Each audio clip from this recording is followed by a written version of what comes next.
Hello again, everyone. Edwin Learnard back once again. In this YouTube astrological segment, I'm going to be talking about LeBron James and a recent injury that he got. Apparently he got this injury. It's a high ankle sprain, and it took place in a loss to the Atlanta Hawks. And apparently he had collided with somebody, and that's what led to the injury. And I'm going to talk about some transits, maybe even some natal placements in his chart that may be connected with this. Now, I mean, the thing is about, when I look at his chart, having a Gemini rising, of course, he's obviously, very mobile, more so than probably a lot of the other basketball players, and very versatile, able to do manifold things. And the moon is in Aries. Moon in Aries can have the emotional need, for competition. And the fact that the Gemini rising is flavoring that, it tells me that the competition, he uses a lot of cerebral ability to outmaneuver and outsmart the adversary, so to speak, the opposition. And I think a lot of people would concur that intellectually he could be head and shoulders above at least most of those other basketball players out there. And having a Capricorn sun, of course, that basic want is for, it's status recognition, but it's also connected with the career and attaining ambitions and achievements. The thing that I wanted to get at, the one transit that stood out to me, looking at his chart, interesting that transit South Node in Sagittarius is making a very close conjunction to his natal Uranus in the sixth house of health in Sagittarius, the sign of sports, sign connected with sports, but also reckless energy.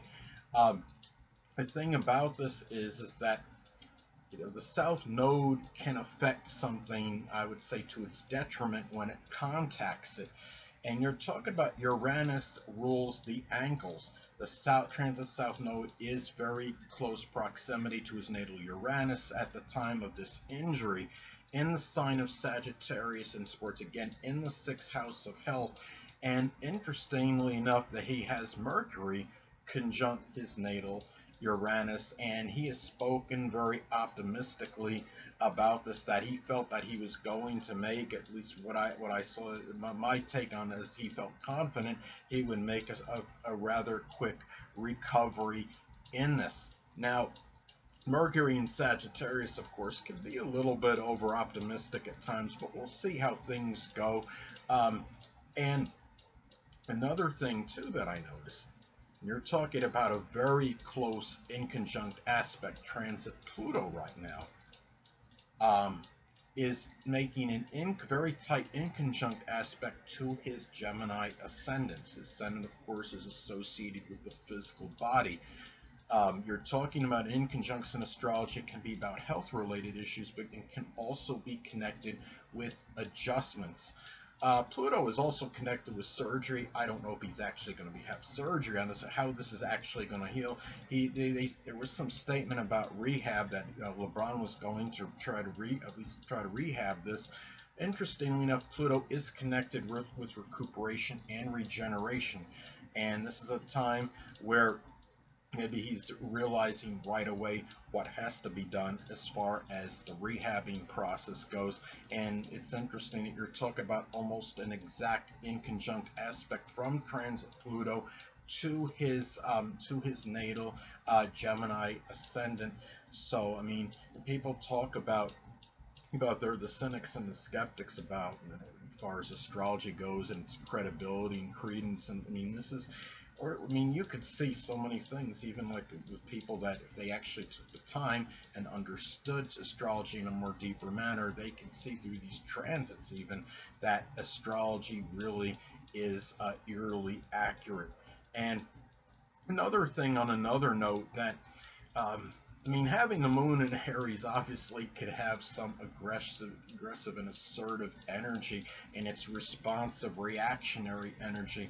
So when LeBron James, when he has to do something in responding to some kind of play, and whether it's a pass he might intercept, so to speak. He might make a steal on a basketball player. He's going to act very aggressively and abruptly, and that obviously can give a little greater propensity for accidents. And he also has his natal Mars at a critical degree, at 4 degrees Pisces, conjunct his ascendant, and Mars could be connected with accidents as well.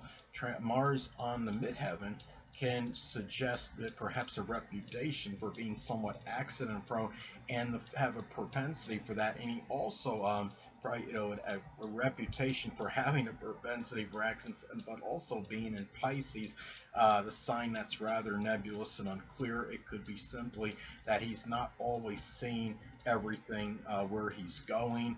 And I know that happens a lot of times with people, when people are involved in having some kind of injury or accident, regardless of their astrological placements, but it might figure more prominently with him than the average person, interesting enough, because he does have his Mars in Pisces. So, and it's just a lot of chaotic energy, I think, what can cause some of his accidents as well, crashing into people, whether it could be a teammate or an opposing player.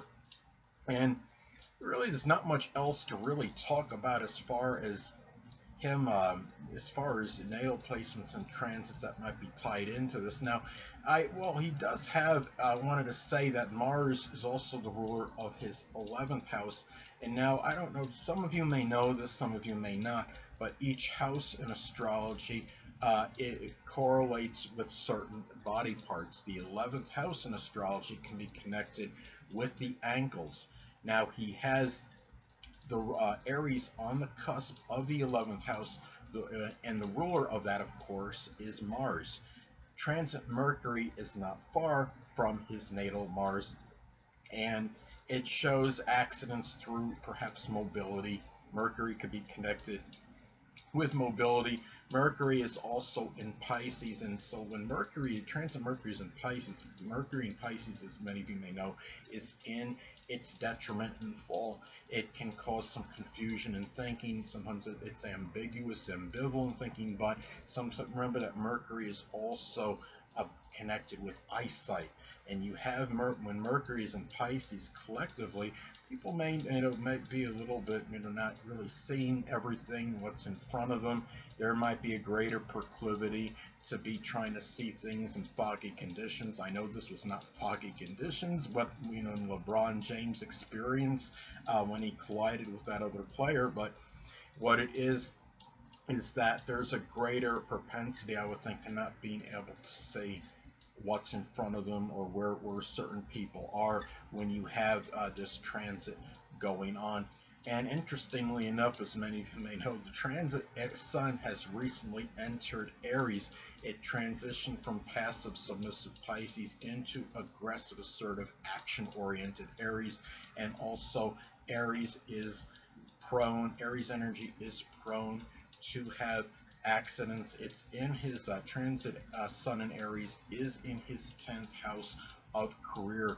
And another thing too about having transit Mercury not far from his natal Mars at this time also could be an indicator of some kind of physical injury that was going to be in the news. Now, I know having Mars in Pisces natally can give certain indicators for injuries to the feet, the toes, and I don't know if that was actually damaged when he had this collision with this player, but I would not be surprised if that was the case. And the thing is, and anyway, another thing, at this time, he also has transit Mars in his 12th house of limitations and restrictions.